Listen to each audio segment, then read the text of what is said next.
Gateway Gamers podcast. Hello and welcome to the Gateway Gamers podcast. My name is Bryan Marvel, one half host of the Gateway Gamers podcast, coming to you solo tonight. There's been a virus that has ravaged my household, and RP and I have not been able to get together to record or just kind of work out a schedule to record. So I'm just taking the opportunity tonight to cover some expansions. If you read the title, you see we are covering the Sorcerer's Arena Epic Alliances expansions. If you listened to the episode that we covered, RP and I really enjoyed that game. We thought it was a great intro to a skirmish game. It had a great way to teach families how to play, and it was really strategic for what it was. I think the one caveat that I have about it was it needed more characters if it was going to last and become a great game for me. Since we dropped that review, 3 new expansions have dropped, adding 9 new characters to the game, which I'm going to talk about today. The first expansion we're going to talk about is Turning the Tide. This expansion adds Davy Jones from the Pirates of the Caribbean franchise, Stitch from Lilo and Stitch, and Moana from the self-titled Moana movie. So we have 3 new characters. The set also adds new terrain tiles, water tiles, which we'll talk about, and a new status effect of the game, which is called No Punchbacks, which is exclusive to Stitch. As I said, the new terrain tiles are known as the ocean tiles, and they're triggered by a lot of Moana's abilities. Characters with the oceanic keyword stepping on these hexes get 1 extra movement and remove the tiles after they move through them. You could take advantage of multiple tiles for the characters that move through them to give them a lot of movement. So you can have 3 water tiles in a row, and a character with the oceanic keyword can pretty much slide across those 3 tiles for free and move to where they need to go. The only knockback to that is a lot of Moana's attacks and a lot of her powers are depending on how many ocean tiles are on the map. So it's a good balance of, do I want to utilize these and kind of nerf Moana, or do I just kind of leave these on the map and move normally? I like the idea of these tiles. The one thing I don't like is that they have no effect on non-oceanic characters. I would have liked to seen them slow characters down that aren't ocean-based. I think that would have been like a neat addition to the game, but it is what it is. Now, as I said, Moana is a powerhouse as long as she has those ocean tiles around. She's a quick-moving, damage-dealing, as long as she has those tiles. So having them around is really good, and she can also heal, depending on how many there are on the map. So, I mean, overall, she's a really solid character. I like that each time it's her turn, she could just throw more of these water tiles out into the map and really utilize them if you have an oceanic team for movement, moving them where they need to go.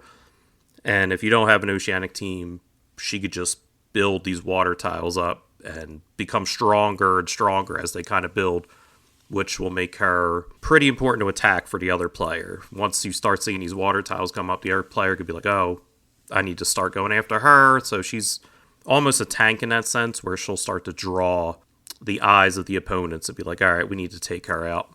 The next character is Stitch. He's also a bit of a tank character. He can heal really well. He can reduce damage on himself with multiple status effects. The status effect No Punchbacks fully negates a character from being able to deal hit damage after he deals damage to them. So if he hits a person, they gain No Punchbacks, and that opponent cannot hit Stitch.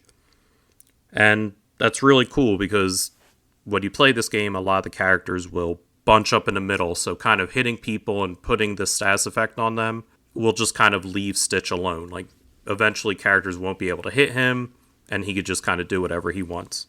He also has a built-in power where if he receives 3 damage in a phase, he starts to stack up. Toughness is an effect that reduces 1 damage for each attack. So if someone does 3 damage, normally does 2, and that can be stacked up to eventually negates all damage. It's a really neat way to kind of keep Stitch in the game.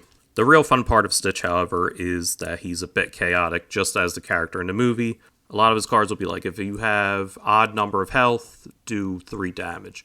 And then if you have an even number of health, heal 2 damage. It's really dependent and really chaotic on how you want to play him. And it makes it hard for the other player to kind of figure out what you're going to do, because depending on if you're even or odd, you can do different things. He can either be a great self-healer or he could be a damage dealer. It really makes him fun to play as.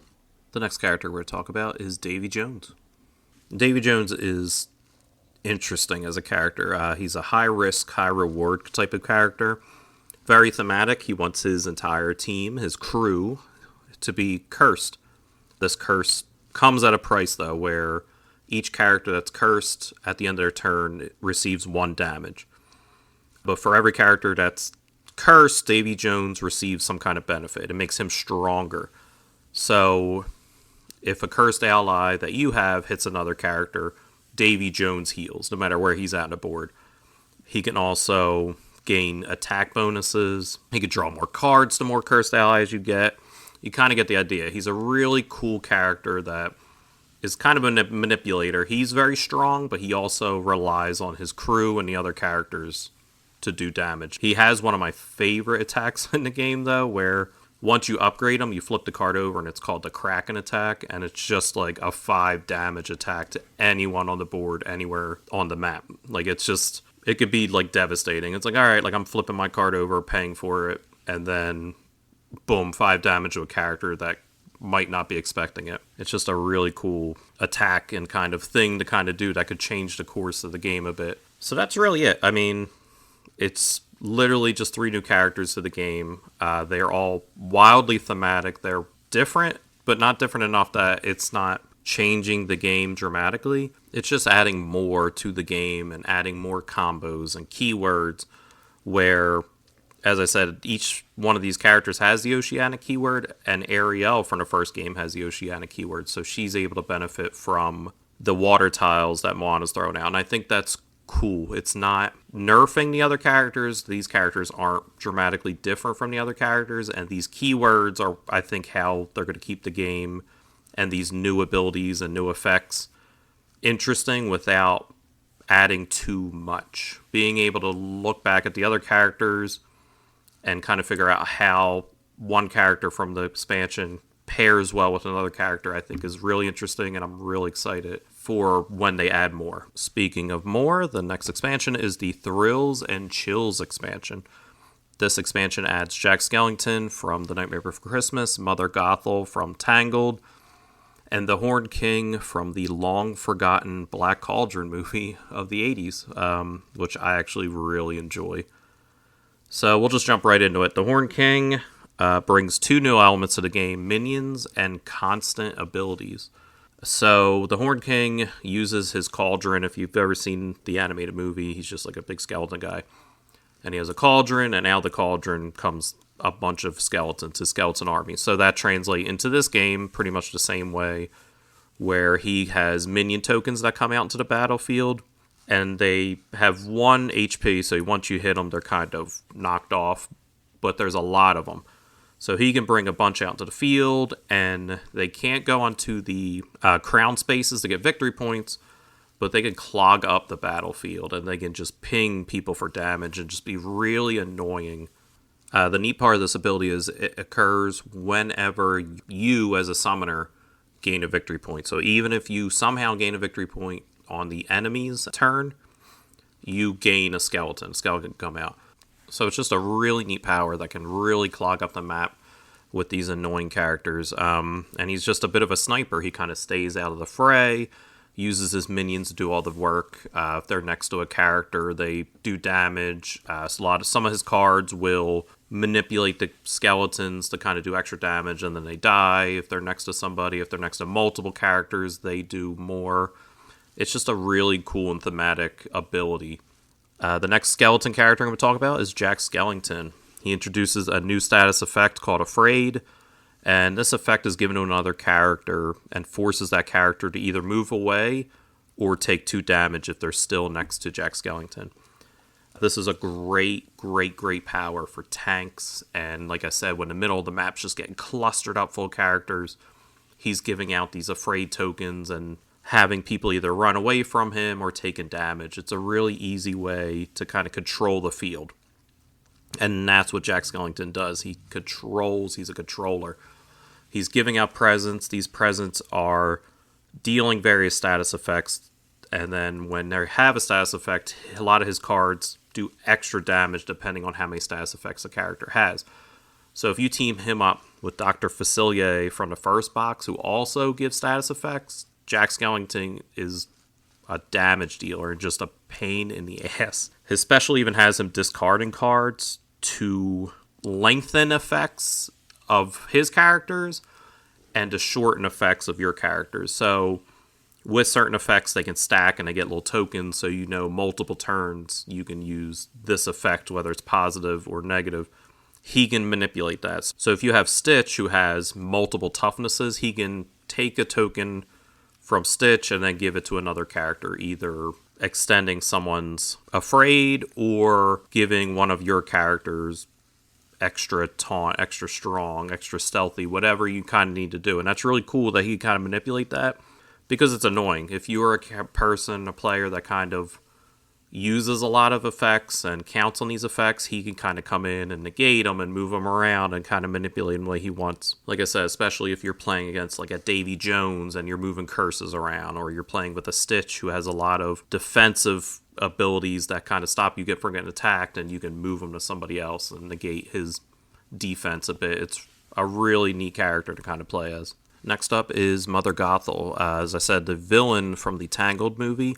This character is all about being sneaky and backstabbing and manipulative from the shadows. She gains the stealthy status a lot, which makes her hard to hit with a direct attack unless a character discards a card from her hand. So you can't hit her with certain direct attacks unless you first get rid of a card from your hand.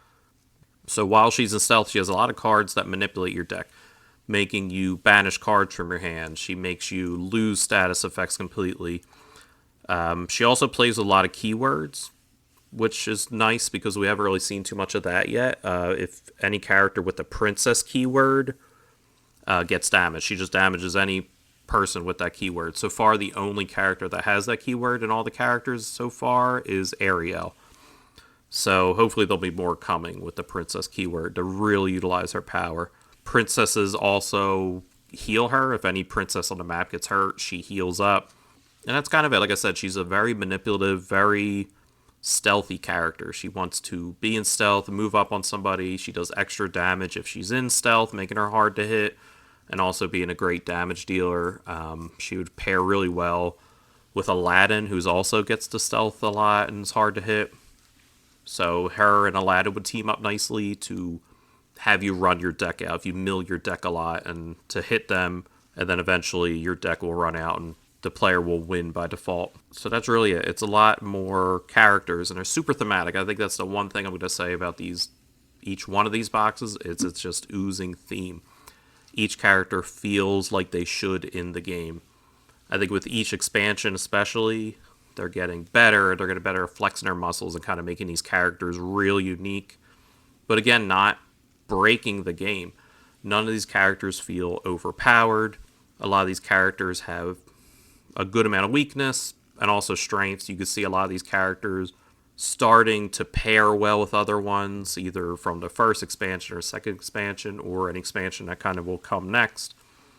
So another great expansion. I'm really excited the more that come out.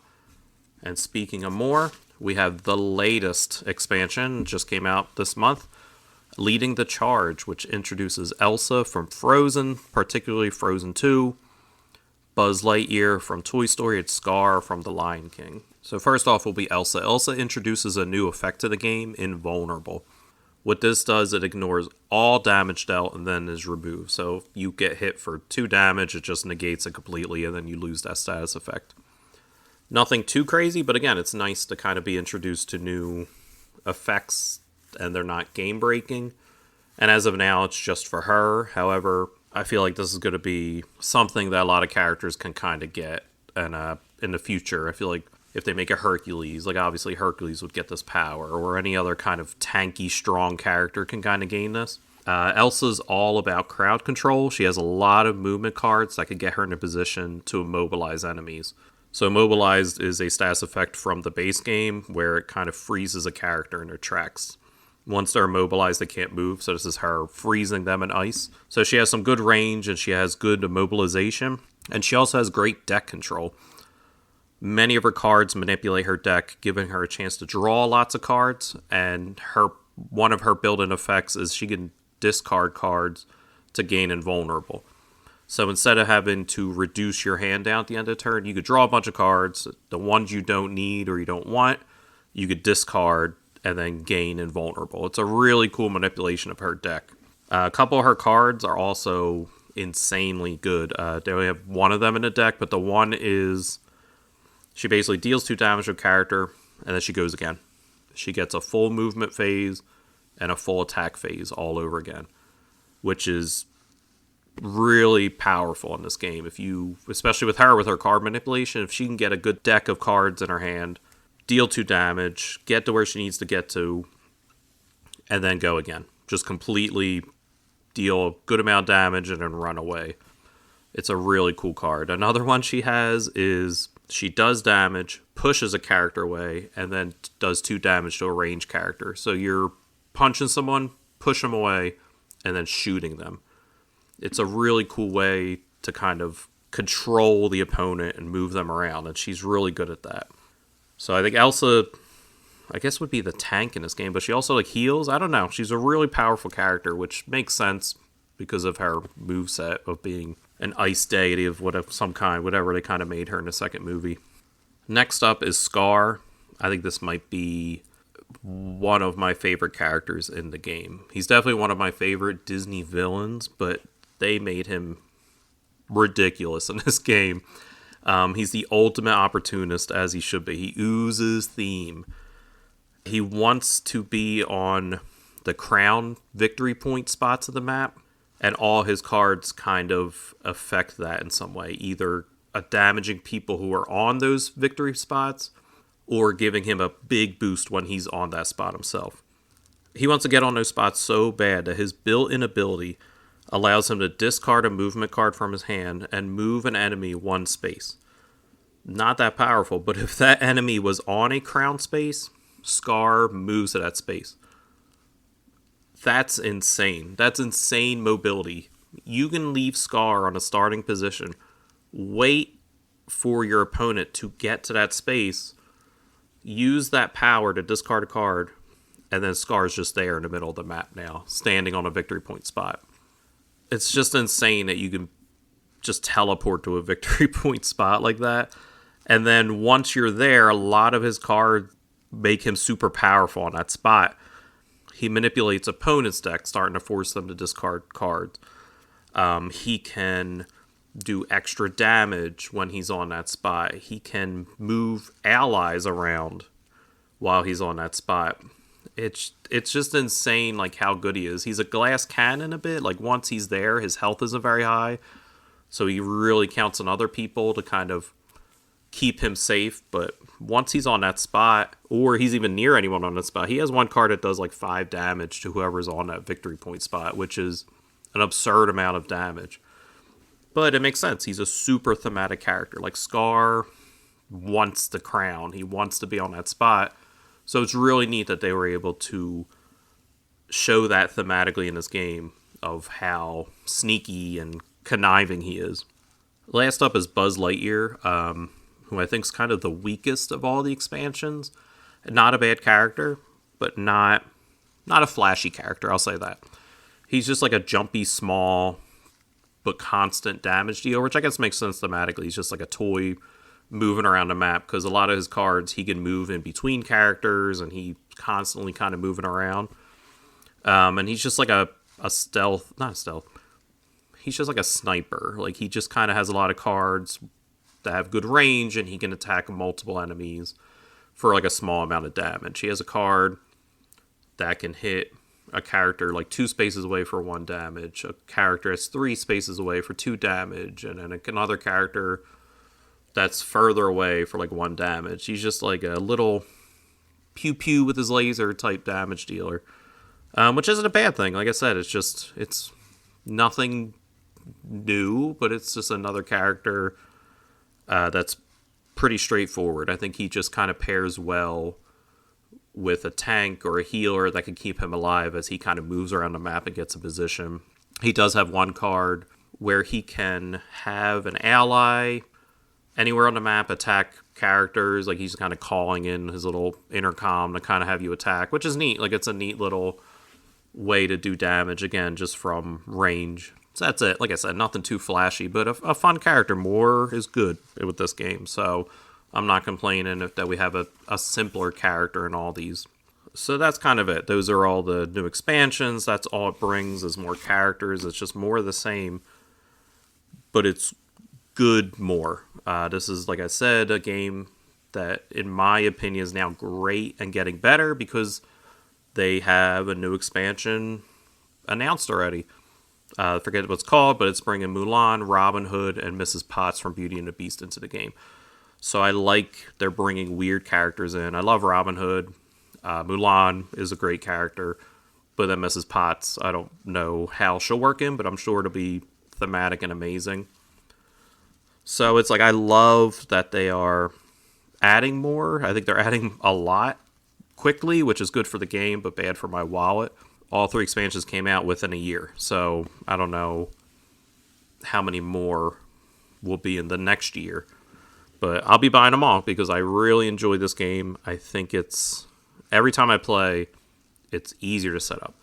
It's easier to kind of teach. It's easier to figure out. I've introduced this game to RP. I've introduced it to listener Preston. He really enjoyed it. I introduced it to my game group. They enjoyed it. It's just not, it's not a heavy game. But it's still like tactical and it's still fun. I think the OP did a decent job with the components to keep it at a low price point. Some of the cards have been wonky, which is whatever. You deal with it. I'm excited to see more. I hope you guys enjoyed this. I hope you guys check out the game. Like I said, listen to our episode covering the base game if you haven't, to kind of get more of an idea of what these characters can do, what I'm talking about. So that's kind of it I got to say about these expansions. Again, I think all 3 of them are wonderful. I think it's hard to pick a favorite when they're pretty much the same, just adding more characters, not really changing the game too much. But more is good. I'll say it 1,000 times in this episode. But thank you for listening. Thank you for being patient as this episode's kind of coming out a little bit late. I know I personally, when I listen to podcasts, I schedule them out so I can listen to them as soon as they drop. So if I ruined your morning commute on Monday, you could blame my family, blame my wife, blame my kids. I blame them for everything, so you can too. But as always, give us a 5-star review on iTunes or wherever you listen to podcasts. Check out our merch on TeePublic and Redbubble. We have shirts, we have hats, stickers. Stickers always help, magnets. And if you don't want to do any of that, that's fine. Just thank you so much for listening, and goodbye.